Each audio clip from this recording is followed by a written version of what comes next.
Meals chapati రోటీ కాకుండా సంతృప్తిగా rice కూడా తినవచ్చు. Doctor rice sugar free rice, doctor rice diabetic rice, sugar పెన్సని బియ్యం, డాక్టర్ రైస్. సత్తెనపల్లి పోలీసులు వాస్తవానికి మాట్లాడుకుంటే సత్తెనపల్లి పోలీసులు అమాయకులు. ఏం చేస్తారు? పైనుంచి పాలకులు తప్పుడు కేసులు పెట్టండి, తప్పుడు కేసులు పెడితేనే వైఎస్ఆర్ కాంగ్రెస్ పార్టీ వాళ్ళ మీద తప్పుడు కేసులు పెడితేనే మీరు లా అండ్ ఆర్డర్ కుర్చీలో ఉద్యోగంలో ఉంటారు, లేదంటే కనుక అయితే సస్పెండ్ అవుతారు, లేదంటే లూప్ లైన్ లో ఎక్కడో అక్కడ కనీసం జీతం కూడా రానటువంటి ఉద్యోగంలోకి వెళ్తారు అని చెప్పి బెదిరిస్తే ఎస్పీ ఏం చేస్తారు, డిఎస్పీ ఏం చేస్తారు, సిఏ ఏం చేస్తారు? ఇవాళ మా ఇంటికి వచ్చి మా ఆఫీస్ కి ఒక కాగితం అంటించారు. ఏమని కాగితం అంటించారు? 11 సెక్షన్లతో, ఒక సెక్షన్ 2 సెక్షన్ 3 సెక్షన్లు కాదు, 11 సెక్షన్లతో సత్తెనపల్లి పోలీస్ స్టేషన్ లో నేరం నమోదైంది.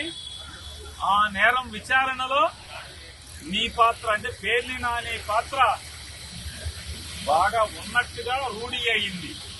బాగా లోతైన విచారణ చేస్తే విచారణలో నా పాత్ర ఉన్నట్టుగా రూఢి అయిందంట. అందుకు నన్ను ముద్దాయిగా చేశారంట. ఏంటయ్యా నేరం? పోలీసు ఆంక్షల్ని అతిక్రమించి జనాల్ని పోగేశావు. నువ్వు పోగేసిన జనం విచ్చలవిడిగా స్టంటులు చేశారు. ఇక్కడ ప్రాణాలకి ప్రమాదం వచ్చేట్టుగా ప్రవర్తించారు, ప్రజలకి ట్రాఫిక్ అంతరాయం కలిగించారు. ఇట్లాంటి అనేక రకాల నేను వచ్చిందేమో జగన్మోహన్ రెడ్డి గారికి 3 కార్లు 100 మందికి పర్మిషన్ ఇచ్చారు. తాడేపల్లి జగన్ గారి ఇంటి దగ్గర నుంచి నేను జగన్ గారి కారులో వచ్చాను. ఆ 3 కార్లలో నేనున్నాను కదా. ఆయన కారులో వెనక సీట్లో నేను ఎక్కువచ్చానంటే ఆయనకి ఇచ్చిన 100 మందిలో నేను ఉన్నా కదా. నాకు ఇక్కడికి వచ్చే వరకు, సత్తెనపల్లి వచ్చే వరకు కూడా మీరెవరో నాకు తెలియదు. నా తరఫున పార్టీ పంపిస్తే నాకు అండగా వచ్చినటువంటి వకీల్ గారు ఇక్కడికి వచ్చే వరకు ఆవిడెవరో నాకు తెలియదు. ఆవిడ పల్నాడు జిల్లా లీగల్ సెల్ అధ్యక్షురాలు, ఆవిడ నాకు తెలియదు. మా నాయకుడు ఉన్నాడు. జగన్ గారితో పాటు వచ్చే వరకు ఇక్కడికి వచ్చాక ఆయన ముఖం ఇక్కడ చూశాను నేను. ఆయన ఎవరో తెలియదు. నేను జనాన్ని పోగేశానంట, నేరం చేశానంట, పోలీసు ఆంక్షల్ని అతిక్రమించానంట.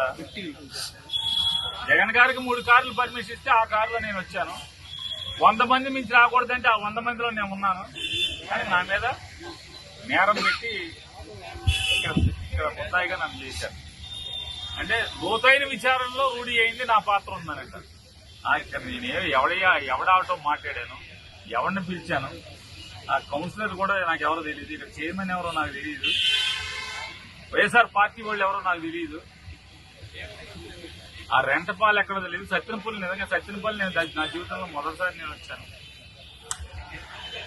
నేను ముద్దాయిగా చేస్తాను.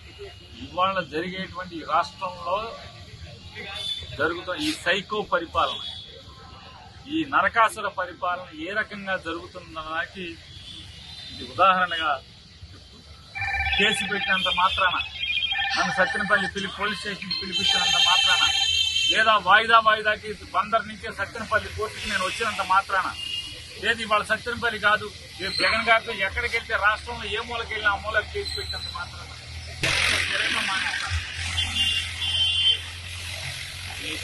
కేసు పెట్టుకోండి నా మీద, వైఎస్ఆర్ కాంగ్రెస్ పార్టీ వాడి మీద, వైఎస్ఆర్ జగన్ జెండా మోసేవాడి మీద ఎన్ని కేసులు పెట్టినా జగన్ జెండా మోసేవాడు జెండా వదలదు.